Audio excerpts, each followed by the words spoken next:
Tatay, tulungan mo po ako. Natinik ako eh. Ano pong gagawin ko? Madali lang yan, anak. Ako bahala. Oh, sumubo ka ng kanin. Sigurado, tanggal yan. Sigurado ka po, tay?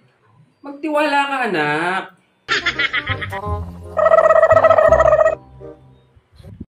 Oh, kumusta, anak? Tanggal na ba yung tinik? Meron pa rin po. Ah? Teka, anak. May kukuhain lang ako. O anak, kainin mo to. Sigurado, pag naubos mo to, tanggal ang tinik na yan. Wow naman!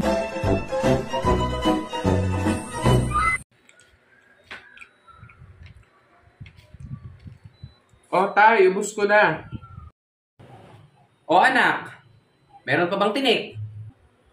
Meron pa rin po. Huh? Ha? Meron pa din? Tingnan ko nga sa bibig mo. Nga ka nga. Wala naman eh. Tatay, wala naman dito yung tinik. Andito sa paa ko. Ayaw, di ma. Ano?